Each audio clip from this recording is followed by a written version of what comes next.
This just in, the northern lights could be dancing across Manitoba skies tonight. But will clouds put a damper on the show? Let's get into it.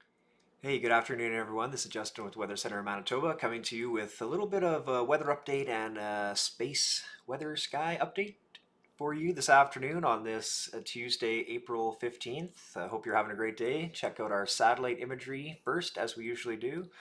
And we can play the loop here. We had some high cirrus clouds here across western and southwestern Manitoba, including the city of Brandon this morning throughout the early afternoon, but those clouds are starting to swing southward into the United States.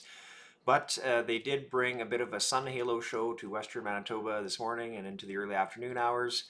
Generally across the rest of Manitoba, looking pretty clear. The inner lake, we can see a nice view of the lakes. You can see the ice starting to break up here on Lake Manitoba and Lake Winnipeg as well. Definitely still pretty white though, so still mainly ice covered for the moment. We got some clouds though, you can see here starting to form through central Saskatchewan, and those will push eastward into Manitoba for the evening and the overnight hours. So yeah, that gives you first indication that the cloud coverage for tonight's Northern Lights show potential is not looking good for southern Manitoba. But let's get into some more data here right now. Okay, well, first of all, before getting into the weather cloud data, let's check out why do we expect northern lights tonight? Well, a couple days ago we had a CME, a coronal mass ejection from a sun halo off of our sun. And let's play the loop here, and you can really see right there, you see the solar flare that happened, and then you can see the correlating CME, coronal mass ejection. You can see right here, and it starts from the center of the sun right here, and yeah, you keep watching that loop, you can see just this cloud of plasma ejecting from the sun. And so that was an Earth-directed CME, and it has actually, in fact, hit Earth this afternoon. Okay, so yes, here is some of our current solar activity, solar data, and you can see definitely this afternoon where that CME hit. Our solar wind was down here floating just below 400 kilometers per second. CME hit, and now we're up around 500 kilometers per second. Currently down to a speed of 400, so the speed is lessening a little bit, but it's fluctuating up and down. And if we scroll down, we see our density had quite a spike here as the CME hit this afternoon as well. It's just another thing that we look at in terms of our solar wind when we get a CME hit Earth.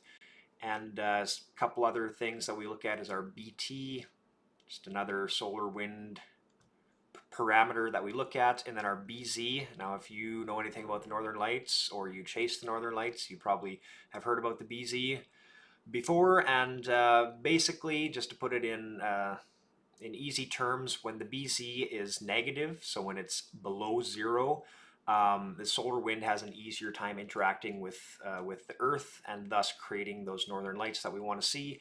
But when the BZ is north here in the green, the solar wind has a harder time interacting with Earth, and so then we don't really have the northern lights happening as strong usually with a northerly BZ versus you can see down here earlier this afternoon we had quite the spike southward toward negative 20 BC, but now we're up around positive 20 BC. But anyway, I just wanted to show you, it's a little confusing for the everyday person, but that's some of the solar wind data we look at, and again, just showing you that we have had that CME impact Earth this afternoon. Okay, so in terms of our cloud coverage, let's go back. Let's see, this was the 12 Zulu HRDPS model showing cloud cover. This afternoon, see, we had those high cirrus clouds across southwestern Manitoba, but you can see this afternoon we have a lot of white. Normally you'd think white means cloud, but on this particular model, the white color means clear skies. So we've had those clouds clear out, and southern Manitoba is pretty clear relatively this afternoon. You can see those clouds that we were showing you through Saskatchewan. Watch what they do as we go through the evening hours. They continue to push east into Manitoba, and then we really get quite an area here of clouds forming through western Manitoba and southwestern Manitoba. This is midnight tonight, and we can see all this blue. That is some pretty thick cloud coverage here, again, across western and southwestern Manitoba. If you do live in the Whiteshell region, east of Winnipeg and the Red River Valley, and then east into northwestern Ontario, you can see that there is a lot of white here, so a lot of clear skies here. If you're in northwestern Ontario, definitely head outside once it gets dark and look toward the north, and you'll probably see quite a good Northern Lights show going on. But I really do think as we go through time, this is now 1 a.m., 2 a.m., 3 a.m. We got southern Manitoba pretty much inundated in some thick cloud, especially that Brandon area. And then we also have quite a large area and swath of cloud here across northern Manitoba. Maybe central areas of Manitoba, just north of the lakes, might have a bit of a better viewing, but generally it's looking like, unfortunately, going to be relatively cloudy throughout the province tonight. So I wanted to show you, well, what could we have saw if the clouds clear later on. We would be able to see something like this. This was the show that we had back in October of 2024. This was a G3 geomagnetic storm, and that is what we're expecting from this round, or from this CME that has hit Earth. We're expecting potentially up to G3, maybe even G4 later on in the night, and so we would see something like this. And it was a really nice show last October, some of you may have seen.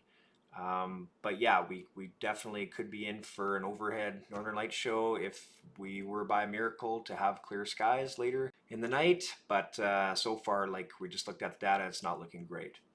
So in terms of our weather over the next few days, we can check out our RDPS model.